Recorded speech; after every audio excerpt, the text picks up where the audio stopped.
So I usually have a big gavel, but nobody listens to me when I do that. So I want to welcome everybody, especially Governor Scott and the members of his administration. We have a couple local people, which we're excited that they get to come home and say hi to all of us. My name is Kate O'Connor, and I am chair of the Brattleboro Selectboard.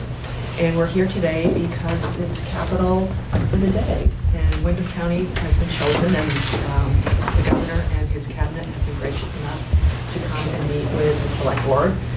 We have another member of our select board who will hopefully be here. She's got a busy job and she works out on the field, so we're hoping she can get here. Before we start, I thought we could go around and just introduce ourselves so you know who we are, we know who you are. Again, I'm Kate O'Connor, chair of the Brattleboro Select Board. I guess we'll let the town staff. I'm Starla Tronica. I'm the director of this wonderful library, so welcome to all of you. We are replacing our air handler with a much more energy efficient one, so we have no heat, but luckily we have a lot of people here today, so I'm sure we'll be plenty warm. I'm Lenny Howard, the assistant fire chief. Mike Bacassi, the fire chief. Carol Lott, the Recreation and Parks Director. I'm Sue Fillion, the Planning Director. I'm Patrick Moreland, Assistant Town Manager. I'm Peter Elwell, and I'm the Town Manager. I'm Jan Anderson, Executive Secretary. I'm Phil Scott. I'm Suzanne Young, Secretary of Administration. And I'm Beth Fastigie. I'm the Commissioner of Human Resources. I'm Katie Buckley. I'm the Commissioner of Housing and Community Development with the Agency of Commerce and Community Development, and I'm one of those local people that Kate just referenced. I'm Brett Long. I'm the Deputy Commissioner of the Department of Economic Development. Good morning, everybody. I'm Christopher Herrick. I'm the Deputy Commissioner of Public Safety. Good morning. I'm Joe Flynn, Secretary of Transportation. Good morning. I'm Mike Pichak, the Commissioner at the Department of Financial Regulation, and more importantly today, Brattleboro native. And I see Wendy Knight back there. Hi, Kate. How are you? Wendy Knight. I'm the Commissioner of Tourism and Marketing. Thank you once again. What we'd like to do is really just have a discussion and answer any questions you may have. We're going to do a little bit of bragging. We don't get an opportunity to do that very often. And then we're going to sort of talk about some of the projects that we are partnering with the state on. And perhaps there's other ways that we can do some further partnering. So I'm going to start the bragging first. And I'm saying this all in the context of we are doing well here, but we do face the challenges that the entire state and other counties face, which is we have basically a population that's flatlined and it's aging. So we're sort of grappling with all of that. But that being said, we have some really exciting things going on with our economic development initiatives down here. I like to say, and people who come to select board meetings hear me say this all the time, Brattleboro is Southern Vermont's destination for fine craft beer and spirits. And we have two breweries, the Whetstone Station, which they have a restaurant, but they just purchased a building down on Flat Street, and they're going to expand the production capabilities. We have the Hermit Thrush Brewery, and we're exceedingly proud of them. They were two 30-year-olds at the time who came up from Pennsylvania because they had a hard time beginning a brewery in Philadelphia. They've been here for 3 years. They just, about a year and a half ago, opened a new facility right over the Brattleboro border in Dummerston, and now their beer is being distributed throughout New England. So we're really excited about them. We also have Saxon's River Distillery, which is a distillery, and he makes maple liqueur using maple syrup. And he just purchased a new facility up off of Putney Road so he can expand his production capability. He's actually won awards for his liqueur. We also have Mocha Joe's Coffee Roasters, which also recently purchased a building down on Flat Street, not far from where the Whetstone Station is going to be, so they can increase their capacity. And Mocha Joe's and Saxon River Distillery also work together to produce a liqueur called Perk. So we're really excited about all of that. We also have Commonwealth Dairy, which is famous for its Green Mountain Creamery yogurt. want to put a little pitch in that Green Mountain Creamery yogurt made in Brattleboro, Vermont is the official yogurt of the Boston Celtics. So we are excited about that. Who can say that? Only us. We also have the New England Center for Circus Arts, and if anyone hasn't gone to that, I would highly suggest it. Brattleboro has a circus school, and it's the Cirque du Soleil kind of circus school. And they just recently built a new trapezio up on Putney Road. And I see Adam Grenold is here, and a lot of these projects that have come about are collaboration with BBCC. So we always like to thank them for what they've done. All the projects that I've listed have received either money from the town of Brattleboro, from the state of Vermont through the Community Development Block Grant Program, or a lot of them have received money from the Windham County Economic Development Fund, which is what we call the Entergy money, which was the $10 million that this Windham County received from the Entergy settlement. So we're really happy about these economic development projects, and what's great about these is they're small things that have grown big, and we like it when they stay here, and they are, and I think that when you're rooted in the community, you're more likely to keep your business here, and I think that's what we have with these establishments. We're also really excited because we've become a festival town, and really we keep expanding our festivals. I don't know if anybody's come to Strolling of the Heifers. It's been on now about 15 years, and we have little heifers that walk down, and it started off with literally little heifers that walk down the street, and now it's become a 3-day festival.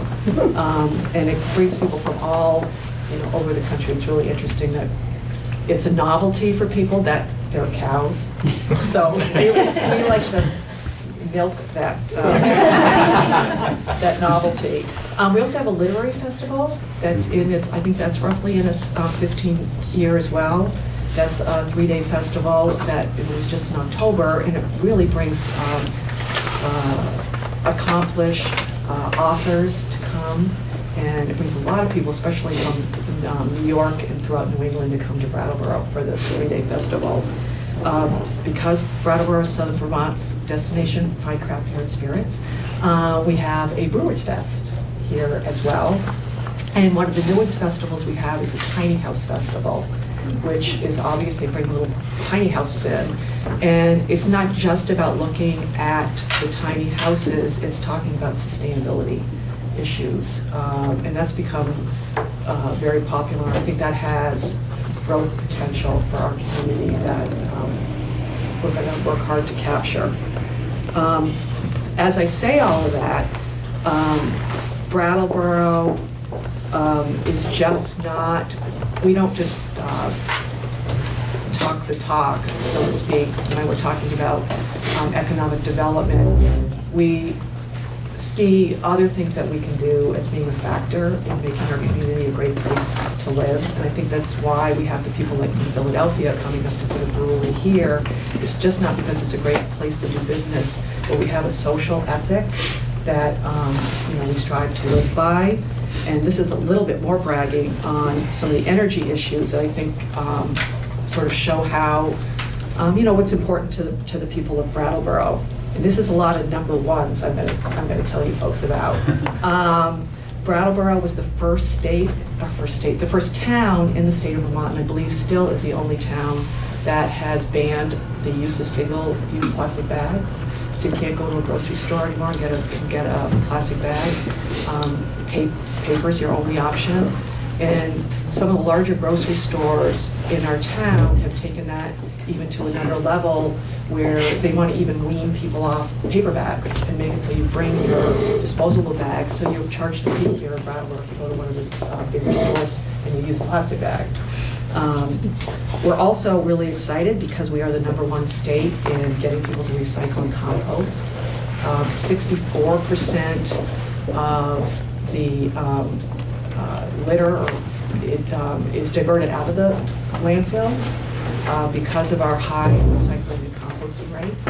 We're really excited about that. And I know there's some other towns in the state that have sort of looked to us and said if they can do it, we can do it. We're ahead of where the state wants to be. 90% of our municipal power consumption is from renewable resources, which we're really proud of. And it was about a week and a half ago that the largest solar array in the state of Vermont was opened here in Brattleboro. It's a 5-megawatt facility. There's 16,000 solar panels. And it's also the only solar array that's on a capped enclosed landfill. So it's really exciting for us, and the town is benefiting from that from an economic standpoint.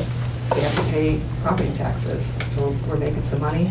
We're also saving money on energy because the town and the school district are benefiting from the power that's generated. So those are the bragging on the sort of the economic development issues. And my colleague, who is not here yet, so I will talk about what she's going to talk about. One of the things that we've worked really hard on is being a compassionate community where it comes from social issues. I guess it was a year or two ago that our town voted on town meeting to join compassionate community. There's a petition or a resolution, and you can become what's called a compassionate community. And we worked really hard to look at what issues are with homelessness and poverty. And again, this is issues that not just is impacting Brattleboro, but as we know is impacting the state as well. And I think a little later on, we're going to talk about the things that's going on with the opioid crisis, because it's hitting home here. I think as we speak, our chief of police is about to meet with some other public safety officials to talk about what that department is doing. So we try to look at these in a way that when we're making any kind of decision, what's going to be the social impact on our residents. We have worked really hard because we know that we're not necessarily a very diverse state, we're a very diverse community.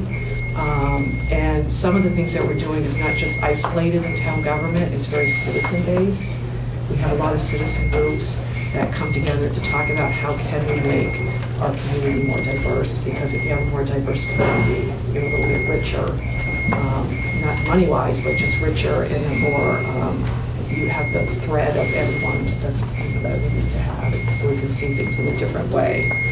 And I know somebody was down I was just talking to Suzanne, she said she was down at the Brattleboro retreat this morning, and that's another facility that we're very proud to have here, and they work really well within the community, and we have a partnership with them on the town level as well, to sort of address some of the more going on. What I want to do, now that I've sort of done this bragging and told you some of the good things that we're doing, we've been really fortunate, and I want to thank the secretaries and commissioners that are here, the governor, and we've had a really, really good relationship with state government. And we've had that, somehow we've had that over administration, so we're really actually very, very happy that we're continuing that relationship with you folks. So what I thought we'd do is have a talk today, just sort of go through some of the things that we've been working on together, and we'll find out where we are. Sure. Thank you, Kate. I'm glad that my portion of the program this morning, I get to do the thanking, because some of you across the room are folks with whom we've had the opportunity to actually collaborate on recent projects and things that are important, particularly to Brattleboro, which is why we're involved, but I think also to the state more broadly.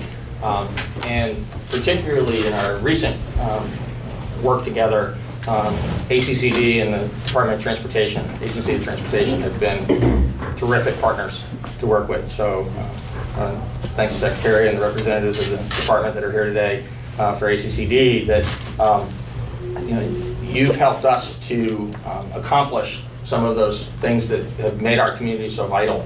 The projects, the economic development projects that have occurred, as well as addressing some of the transportation needs, some of which are sort of visible and traditional in the sense of roadway work that's been needing to be done, the very large, wonderful success of the I-91 bridge project, really special structure as a gateway to Vermont and the West River Valley. But in addition to that, some things that are a little less noticeable probably to the broader public, but on the side of the community development program where together we have invested in housing, we've had a tremendous impact, sort of again bridging what Kate was describing of our goals of being an economically vital place with promoting the growth of business activity at the same time as making sure that we're compassionate and addressing the needs of the more vulnerable people in the community. And we are proud of the things that we've been able to accomplish in that area together with some nonprofit teammates here in the community, but we couldn't have done that work and accomplished that and serve the wide variety of folks who are Vermonters without the excellent teamwork that we've had together with state officials. So we appreciate that. As with any meeting like this, in a few more minutes, we're going to talk about a few more opportunities we think we have to partner and get a few more things done together. But on the transportation side, I think one example of ways in which we've seen the state really extend itself to show a concern beyond just the sort of bricks and mortar basic functions of what we do together. There was a maintenance project that was done on the south end of town, just north of exit 1, where there was some cutting done. The cutting had to be done. There were some trees that had become dangerous there. We had a neighborhood who reacted to that with great concern because there was a buffer. There had been a visual buffer between that neighborhood and the highway. And V-Trans was just outstanding in coming out, meeting with the residents, understanding the concerns that they had, partnering with the town on looking at some solutions of how we could address that was appropriate and in scale, and not to deviate from the obligations you have to serve statewide needs and still address a situation that had a very local, very negative impact in its first outcome. The follow-along outcome has been terrific, and I just want to compliment again the V-Trans staff for the level of follow-up and the engagement with the people in the community here around addressing that. We've seen that same kind of communication, open and continuous, and together pursuing a goal related to the things that maybe are a little more typical for the work that we do together related to projects. And again, with ACCD, often it's the guidance we receive that is as important to us as the money, although we're really grateful for the money as well. So with that, maybe we'll shift on into the opportunities. And I feel like we don't want to dominate all the conversations, so if there's anything along the way that you folks want to ask us a question about, please do. And so I'll sort of talk about some of the things that we're doing that you folks may be able to help us with, or maybe impossible to do, but I'll throw them out there anyway. And I think one of the first ones, and you probably heard this from most places that you go, it's expensive to live, whether it's in Vermont or any town. But Brattleboro has the one of the highest property tax rates in the Windham County area. And that's because we are a hub community, and we have the services that other communities around us use, such as this beautiful facility that we have here. We also have added traffic on our roads because more people come here, so we have to spend more money on roads.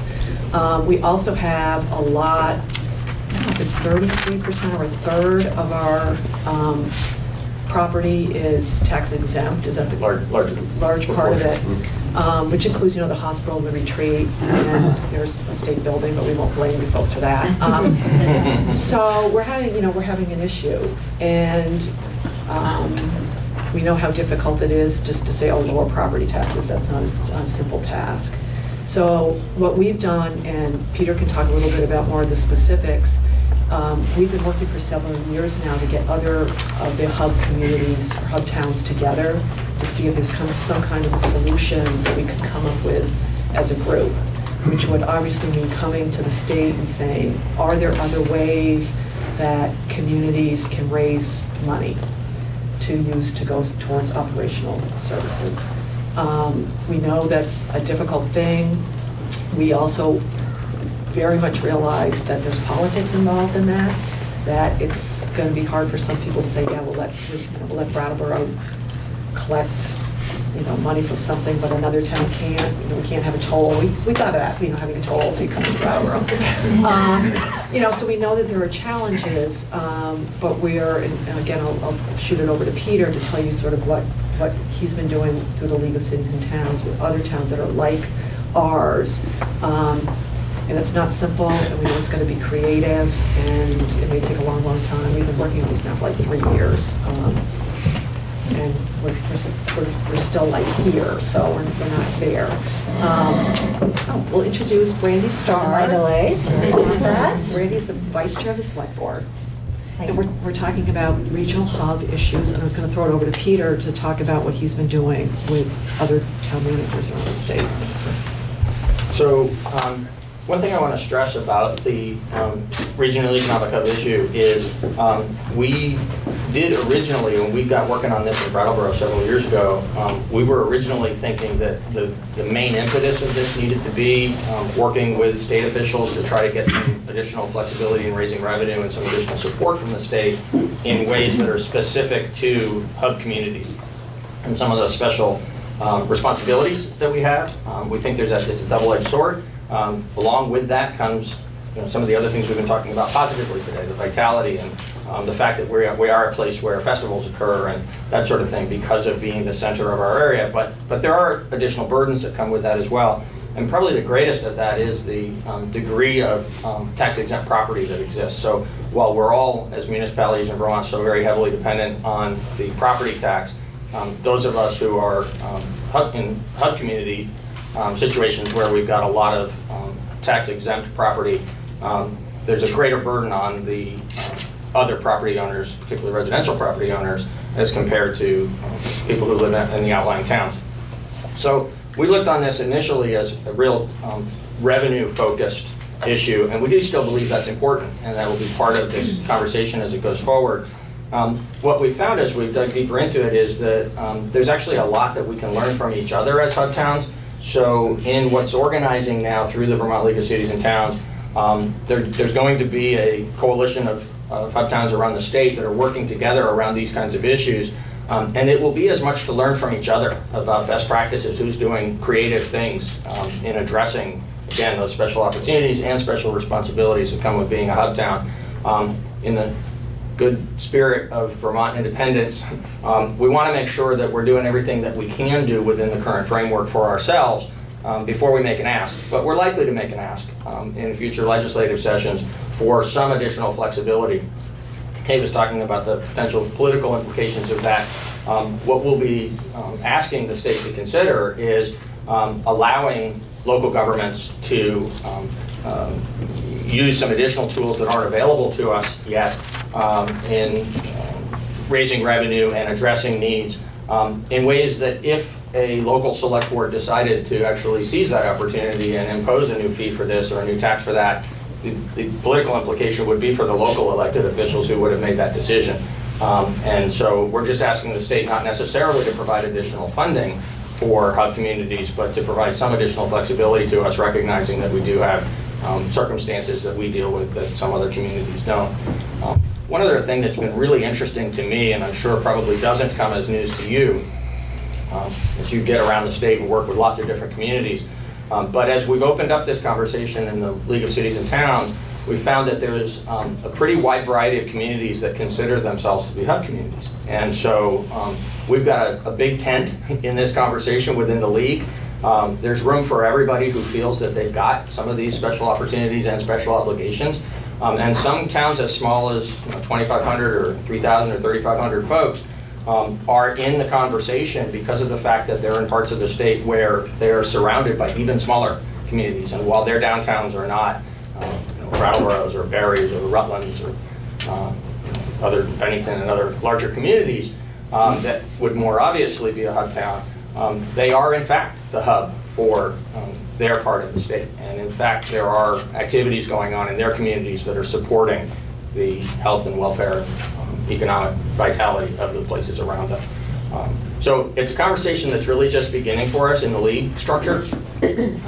But we will be in touch with all of you around that, and we look forward to having communication with the state about how we might together take some action to enable hub communities to continue to be self-sufficient and serving not only our own needs, but those of our region.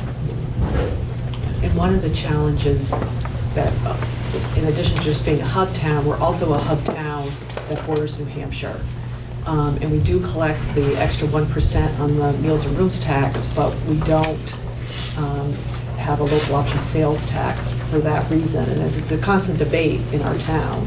You know, some people say, oh, we should collect it, and then you have the merchants and retailers that say, well, you know, there's a 0 sales tax on the other side.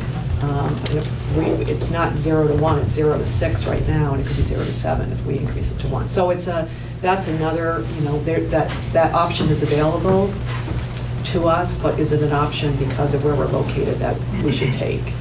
And so that's a constant push and pull here in town. So that's why we're seeing what we can do as a group. So that may be coming your way, who knows? We've been working on it forever. The other thing, and again, we really have appreciated V-Trans and everything you folks have done, and there is the Route 9 paving project. Route 9 goes between Brattleboro and Bennington, and we're excited that that's going to happen. One of the little asks we'll make, and our thank you, is to consider expanding the area that is being redone, repaved, resurfaced to go up until exit 2. Right now it cuts off in West Brattleboro, not all the way to exit 2. We would love it if you folks, and we know that's additional funding and everything, but we're just going to make the pitch while we're here. If anyone's traveled Route 9, it is the route. It's the only way to get to Bennington. And it would be great. And for anybody, I'll give you a little tidbit. If you don't know it, Route 9 is also called the Molly Stark Byway. So it's a designated byway. So we wanted to live up to its byway status and see if we can get more of it paved. But again, we appreciate everything that you're going to do and committed to do. Another issue that we have, and Peter may want to weigh in on this as well, we have an Amtrak station here in Brattleboro. I'm not sure how many people are aware of that. It's right downtown. You can get off Amtrak, get off, walk right out in your downtown. You're right across the street from a hotel. There's restaurant, shopping, so you can get to Brattleboro and not have to have a car. Depending on which direction you're coming in, we're either the first stop in Brattleboro, or you save the best for last because we're the last stop, or the first stop in Vermont, or you save the best for last, or the last stop in Vermont. If anybody's gotten off the Amtrak train, it's not the prettiest experience that you can have. Katie's like, he says it all. Right at the bird. Yeah, it's not very good. You know, so we are, you know, we talk about ourselves, we are the gateway to Brattleboro, or to Vermont. In addition to having the first Amtrak station, we also have the first 3 exits, 1, 2, and 3 of Brattleboro. So for a lot of people, the first thing you see is us. And we're working right now on some improvements to the Amtrak station, but I'll throw it over to Peter and he can give you some more of the details. But if there's any help we can get from the state to make our image a little bit better, not just for Brattleboro, but for Vermont, it would be much appreciated. Sure. So we're working with Amtrak right now, and the impetus for this is ADA compliance. And so the Amtrak has a responsibility to make all of its platforms around the country ADA compliant. Many of them are not currently, and so Amtrak is looking at that piece of this upgrade to the station here in Brattleboro, and we've been looking at some station improvements that could be done at the same time. Those conversations are still evolving as to exactly what this project is going to look like, but together with Amtrak, we'll be speaking with Agency of Transportation officials again, and looking at ways in which together we might invest, because we do think that this is the benefit of having this station upgraded and be a more welcoming environment does reach beyond just being an improvement for Brattleboro. We recognize that it is an improvement for us and we're invested in it, but we're also, just as there's the Welcome Center on I-91 coming in to the state, for folks coming up on the train, if that first station is a very welcoming environment, it's going to make a better statement about, now you've arrived in Vermont, and it's going to be a great place for you to visit. So, how big a building is it? I'm sorry? How big?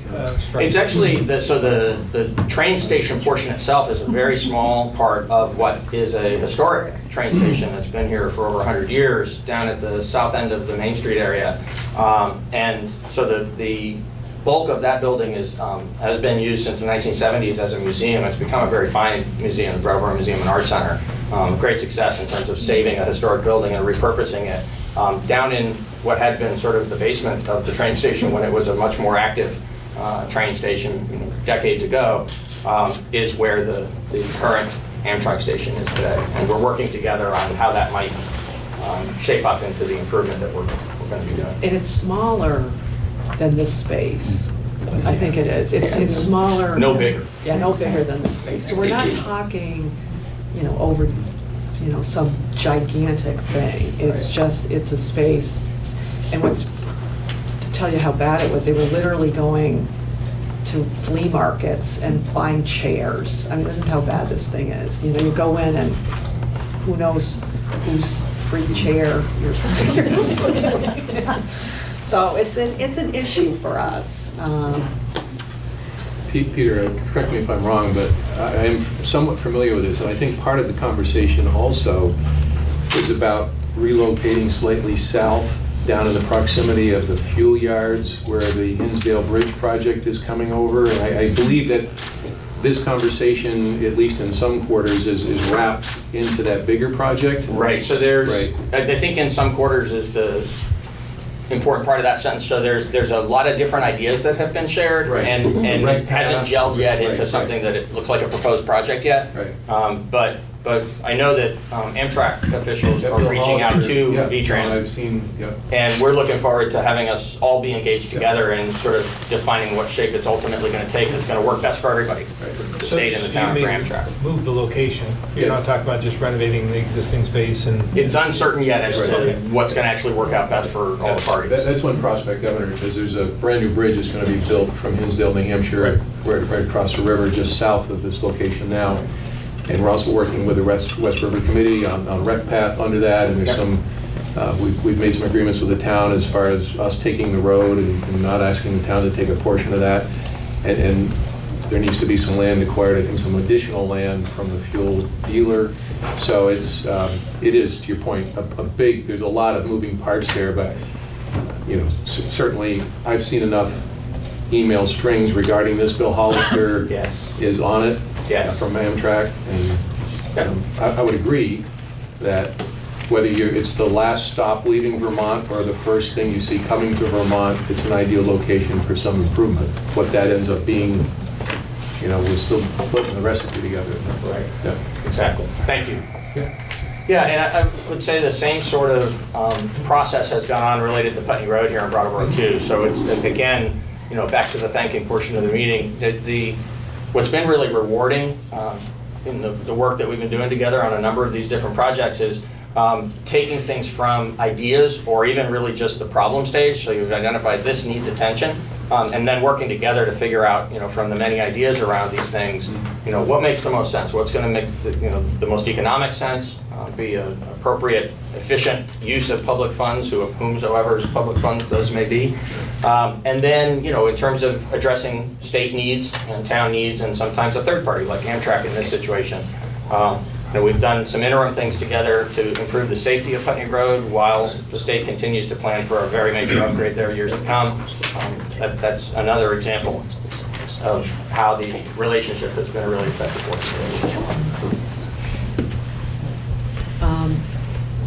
And this is a more complicated one. I'm going to throw it out there anyway. it's not even complicated, it's just more political, I think, than anything, is that we would advocate that transportation funds not be directed for water quality projects, and we know that there's a lot of debate about that. But not that we don't care about water down here, we do, but we, and I'm sure there are people that work at V-Trans that might agree with us that we can keep the transportation money to go into transportation projects, that would be advantageous. If I may address that, actually our fiscal 20 budget will be different. We did have a commitment for fiscal 18 and fiscal 19, which totaled, I think, over those 2 years, about $7.5 million additional dollars. And that's not, while we're still certainly putting our budget together, that additional commitment from V-Trans to the water quality initiative spanned 18 and 19. And the intention, I think, obviously, is to, we don't yet have an as-recommended budget for the governor, but is to agree with what your thinking is. Great, thank you. Brandy may want to weigh in on this issue, and this is something, again, as I said in the beginning, Brattleboro is not the only community that's having issues with opioid addiction, homelessness, poverty, but we've had a lot of conversations during our select board meetings and also outside the select board meetings about what to do about the issue. We have a lot of panhandlers that are throughout town.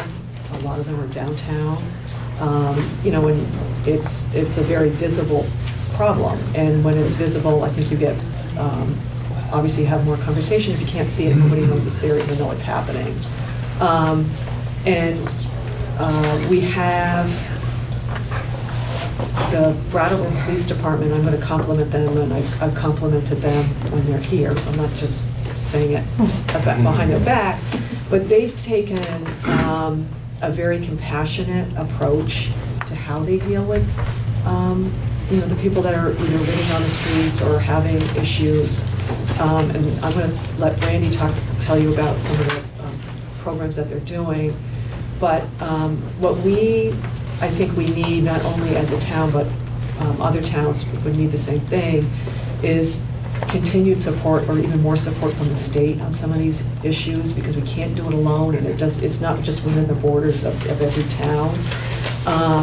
And whatever you folks can do for maybe some increased funding for housing, because that's one of the toughest things that we have down here. And again, this is Brandy, not only is an advocate for this as a select board person, but this is what she does for her everyday job is dealing with people that are dealing with whether it's addiction, poverty, homelessness. So I'm going to throw it over to you so you can sort of talk about what we're experiencing here in Brattleboro. Thanks, Kate. So my name is Brandy Starr, and I sit on the select board as vice chair. And for my day job, I am the outreach case manager and landlord liaison for Groundworks Collaborative. I work as outreach case manager out of our drop-in center. So that's our day shelter for our community members who struggle with not having a place to sleep. We provide a place to come and take a shower and wash your laundry, cook yourself something to eat. We always have food, meet with myself, pick up your mail, kind of a nice hub point for that. One of the things that I've really appreciated about the way that our community leaders in Brattleboro are trying to address things is the holistic approach. The understanding, as our chief Fitzgerald often says, that we can't arrest our way out of this, we can't be punitive about this. It's a very, I think, forward-thinking approach and compassionate approach, which is fitting because Brattleboro did sign on to the Compassionate Communities or Compassionate City Charter. And we work hard to bring that into all of the discussions that we have, and there's a committee that's dedicated to that, which I do not sit on, and so I'm not going to speak to what they see as their wins and agenda.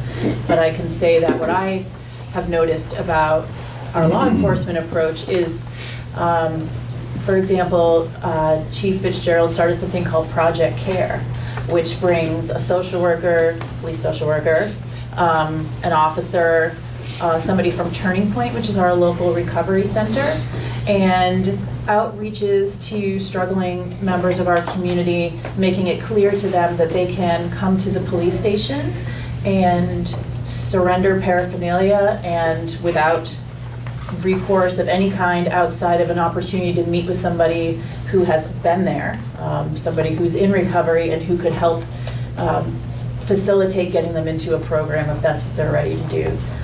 It's a very large undertaking. It took a little while to get going, and when you're moving that many things, whenever we try to do something holistically, it's always harder than doing it with a slap. And so it's moving at the pace of things that are done that way. It's really important to kind of realize that while things about panhandling have landed on the table of the select board, that it is not within the select board's purview because it is within our entire community, and that includes the state level, to realize some of our poverty numbers, which I'm more familiar with in Windham County, but Brattleboro has universal meals, and one of the ways that our children are on one hand blessed enough to have breakfast, lunch, and snack is because our numbers show that we're in 60% of families living in poverty. And it is a statistic that I recently learned was over 50% of current pregnancies are financed on state assistance currently.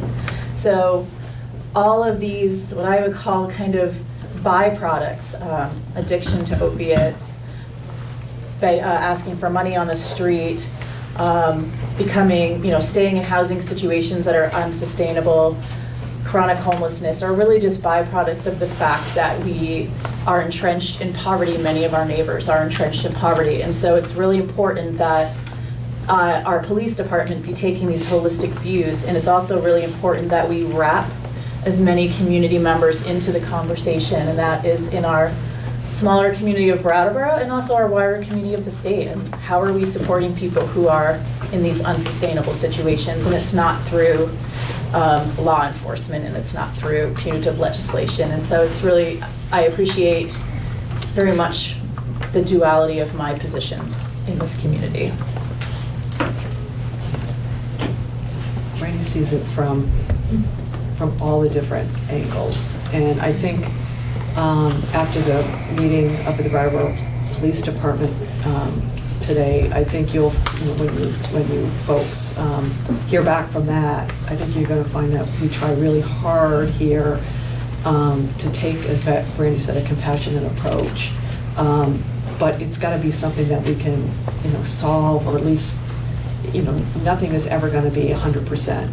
But if we could somehow, as a state and as a community, figure out, ways that we can figure this out. In the last select board meeting, we asked the police chief, what of the people that you're dealing with on the streets, how much is actual law enforcement activity, or how much of it is social services? And he says the bulk of what the Brattleboro Police Department does is social services. They're not necessarily arresting people because they really haven't committed crimes. They just have issues. So, when you have law enforcement sort of shifting what the standard of what you think a police officer does, from law enforcement to social service, I think that's a big issue. It's a particularly big issue right here. We have done a couple of pilot projects that we hope to expand upon, embedding mental health counselors and so forth within the police departments, so that we can get out on the streets and try and head off any problems before they begin. Seems to That's be been successful in Windham County thus far, so we're hoping to do more in that regard. It's good. It's a more useful approach, I think. And I would just, if I walked away from this table without saying something about housing, I would say, shoot, Kate said something about housing, and she pitched me the ball and I dropped it somewhere. Over there. I would say there is a misconception among some community members about some of our people who are looking for money on the street, thinking that they are not doing the things they need to do and engaging in the services. And I wanted to make sure that it was known that my clients are on the housing lists. They're on voucher lists. They're on government housing lists. There's been no more money flowing in to get these vouchers. So I've got people who are on what we did today? We put in 13 housing applications. And I know already that the ones that are going for actual government housing are going to come back with between a 12 and 36-month wait list, and the ones that are going for housing choice vouchers are going to come back with, I'm sorry, we can't help you right now, but you're on the list. And I lock the door to the day shelter, and they go back to benches or little tuckaways in the forest. And that really is challenging because I am kind of the view of the housing first model, which has been really successful on the West Coast, which says give them a place where they can take their stuff off their back, set it down, lock the door, there's a little bit of security, eat a meal, there's a little bit of comfort, hot shower and rest, and then knock on the door and say, we need to start meeting together and talking about the services that we need to get into to help you come back and join the community. That it's really hard. I've had people who are homeless, we can't get housing, right? So they try to do the job first. The toll that it takes on your psyche, carrying everything on your back and then sleeping on the cold ground, it's really hard, what we have found, to then go function at a job. And I have clients that have tried, and I commend them for that, and some are doing okay, and some of my older clients have said it's just too much to be 65 sleeping on the ground and then trying to go do manual labor, and so they ended up leaving their job until they were able to get into a shelter bed. And then actually that person was taken back at that job, which was great, and is employed, but finds it much easier when they're rested and showered and fed to be able to then work. Okay, can you give us a snapshot as to how many people we're talking about who are homeless in Brattleboro at this point? I have right now, as of my roster that I was looking at, I have 38 who are actively engaged. Oh yeah, those are the people that are like actively coming up to my office. It's probably closer in the 50s to people that are using the day shelter but are not ready to choose to engage. And that's before we roll in like people who are sleeping on couches, people who are refusing to leave abusive situations because they know they've already done the homework and they know the housing isn't there. So it's an epidemic, and I used to say that I came from banking, so it was easy for me to say, it seems like this is an epidemic, but now that I'm sitting in it, I can look you in the face and say, this is an epidemic, and it's really scary, serious stuff. Any idea how much would you say is tied to the opioid substance use disorder? It's so entangled for some people that it's hard for me to say. I would say that I have more people who are unhoused than I do people who are directly addicted to opiates and unsustainably housed. I'd like to always add that because it's important.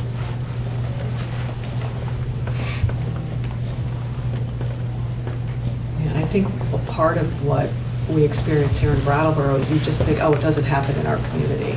None of this is happening in our community. And I list all the great things that we do and we're really proud of, but we do have those challenges. As I said at the beginning, I think this is one of the hardest challenges we face because it's not so easy to figure out what the answer is. But we have great organizations like the organization Brandy Works or Groundworks, and I think we have a compassionate police department, and we also have a lot of citizens who are compassionate and are trying to work together to figure out the solution. But I think it goes beyond just Brattleboro being able to figure this out on our own. Mike, your mom started a soup kitchen. Yeah, that's right, 35 years ago. St. Bridget's Kitchen down on Walnut Street. So they've seen an influx of customers, unfortunately, over the decades, as I mentioned. I think they serve like 100 to 150 meals a day when they're open. I think that sounds like something I've heard of the statistic. Yeah. Absolutely. And how wonderful to have had that started because it's definitely one of the more stable programs we have. So now we've told you our good stuff, our problems, and our wish list. And I think, my ultimate, obviously we'll answer any more questions you folks have, or if anybody wants to, the town staff want to weigh in. I think our ultimate message for you is, once again, thank you for coming. And we want to continue the dialogues that we've been having with your agency and department heads.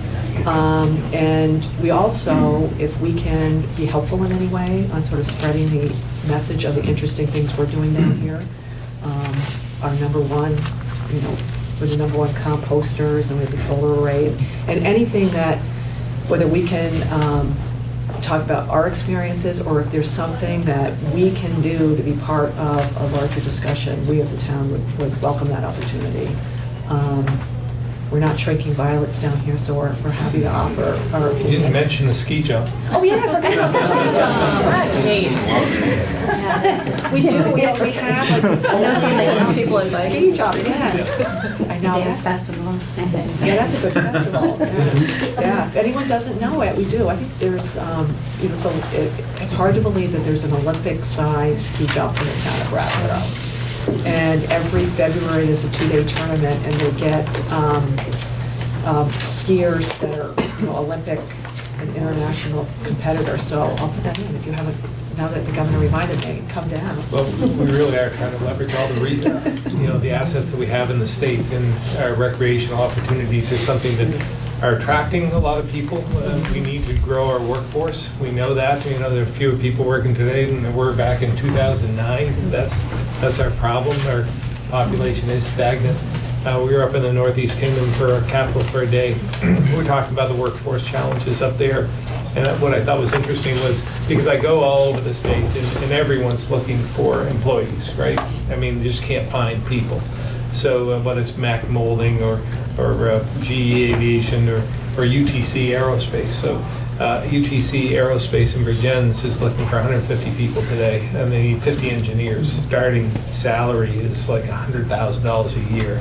So these are, some of them are good paying jobs, but you can't find the people to fill them.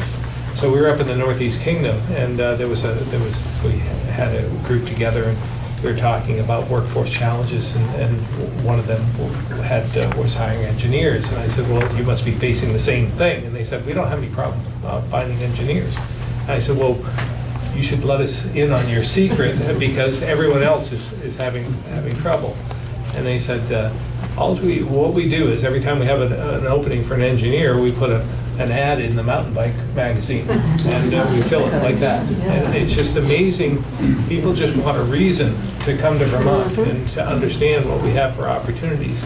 And a lot of it is around recreation, the outdoors, and something we take for granted sometimes, but we're trying to use that to our advantage.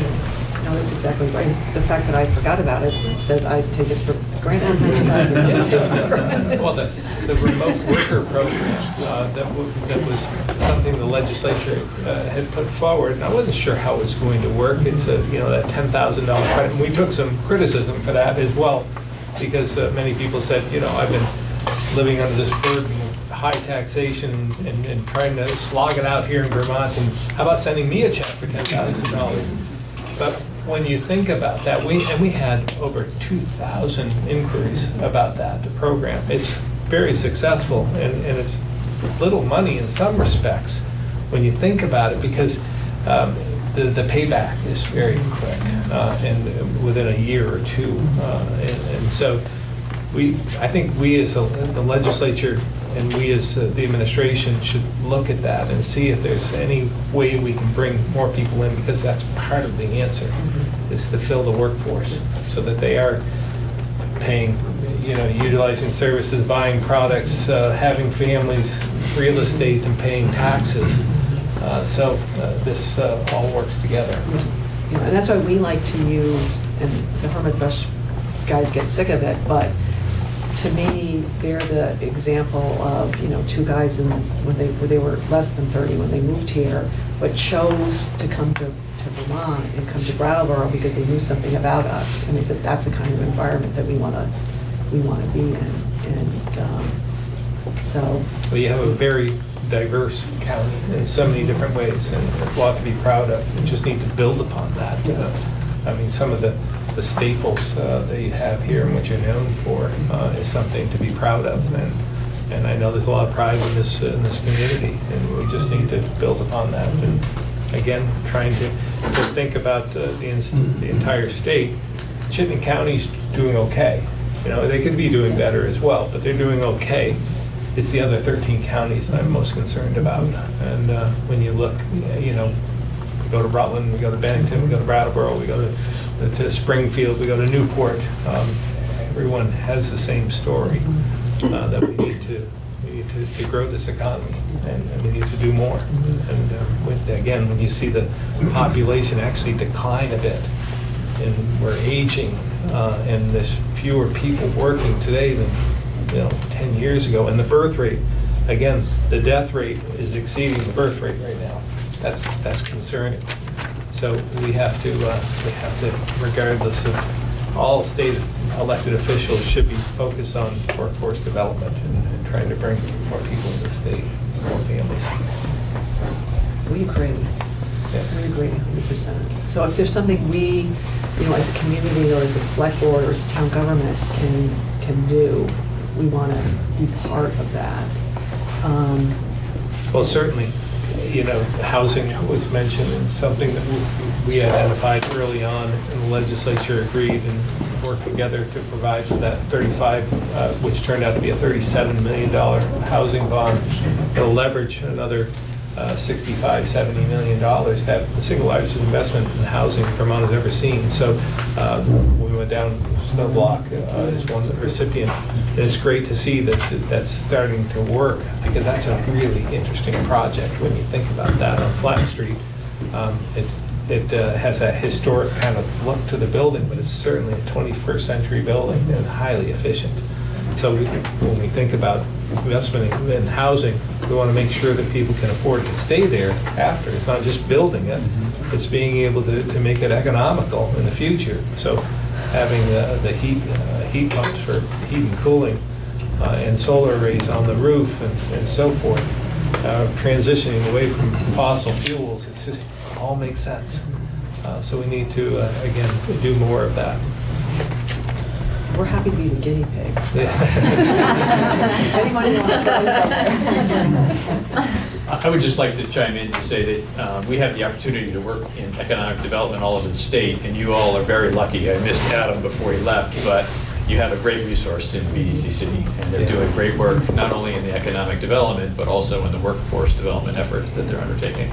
And we work with them on the Windham County Economic Development Program, and you listed a bunch of those businesses, and they're just doing great work.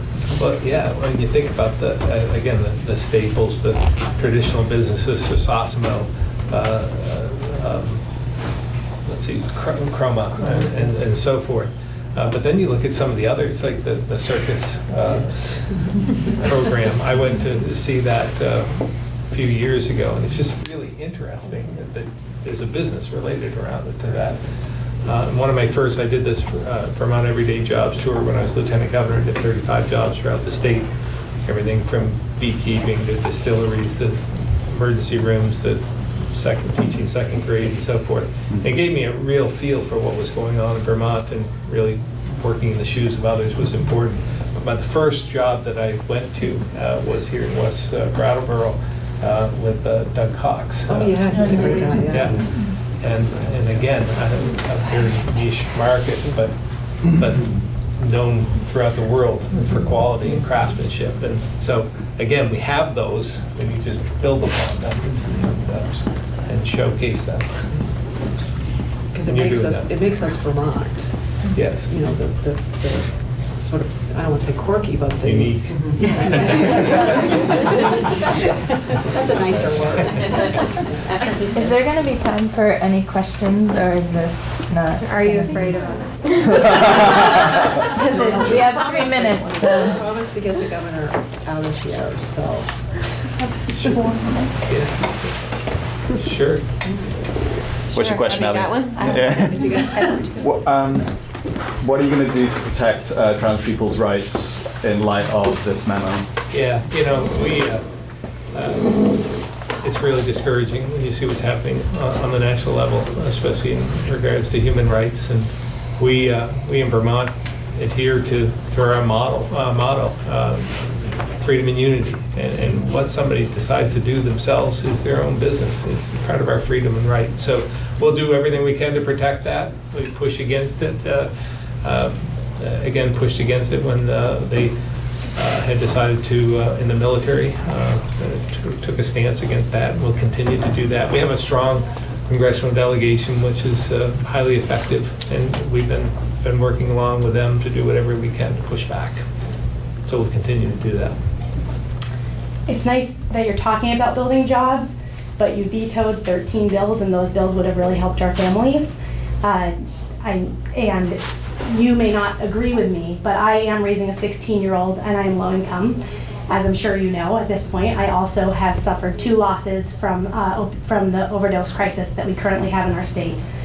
The raising the wage and paid family leave, people can't come to our state or stay in our state if the states around us have those options and we don't. And so one of the very important pieces that we need here in this state right now is raising the minimum wage and paid family leave. So I would like to see you commit to reversing your position and doing that in the next session, because it's extremely important to families like mine. I went all around this state talking about that issue, and I talked about that issue because it would have made a difference not just to me, but to many people in this room and many people in this community who I've worked with throughout my entire life. And I was born in Brattleboro Memorial Hospital, and I'd like to be able to stay here.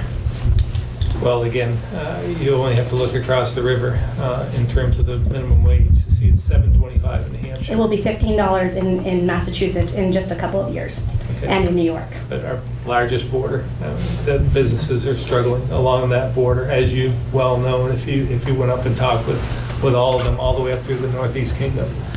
And they're hanging on by a thread. And they're going to be forced in some respects. I worry about the rural aspects of Vermont. It will only work unless we all are paying that wage, because then we all succeed. We only all thrive and survive when we all thrive and survive. Should be raising that rate. It shouldn't be $7.25. And we tied it to the cost of living increase, and we should be proud of a lot of what we've done. It's going to go up again. It's not $15, but it's going to be almost $11 by January 1. And it's something that will continue to increase as time goes on, the economy gets better. We can't survive on those. No, and I'd say that there's a lot of jobs available right now. When I see the labor reports every single week, there are 2,500 jobs open right now that we don't have people to fill. We need to do that. We need to have more education, more trades training. Average age of a construction worker in the state of Vermont is 56 years old right now. Well, think about that in 5 years when you need a plumber, electrician, auto technician, and so forth. That's a problem. And we have to face that. Well, I don't want to make you blame governor, because I used to work for governor and I've been yelled at. I don't yell. So again, really on behalf of the entire staff of the government, I would really appreciate all of you coming, and we're ready and willing to help in any way we can. Well, thank you very much for hosting us. And I know you have to go, but if you want to talk about what you're committed to doing to adapt and mitigate climate change, you had a Climate Action Commission that you basically ignored. So I didn't ignore. I'm curious what you're actually committed to doing. We took a lot of their recommendations. We're implementing them. We're going to continue to use them. We're committed to 90% renewables by 2050. We're moving forward with a lot of different initiatives. That is really not actually, that's a target, but we're not moving in that direction. Sure we are. We absolutely are. I mean, we look at what we're doing with, we know 60% of the carbon emissions are from transportation. So we're investing in our infrastructure for charging stations on the I-89 and 91 corridors. We're using the VW money for that. We need to continue to build in that regard, because we're not going to get there just by thermal carbon emissions. We need to get there by transportation. Elon Musk believes we're going to have 90% of the vehicles made are going to be electric within 20 years. I believe that. When you see Harley Davidson come out with a line of motorcycles that are electric, then you know something's changing. But it's going to take technology, it's going to take industry changing, it's going to take a change of behavior. It's not going to happen overnight, but all in all, we're moving forward with that, and I believe that we can attain that. I would love to see you do more.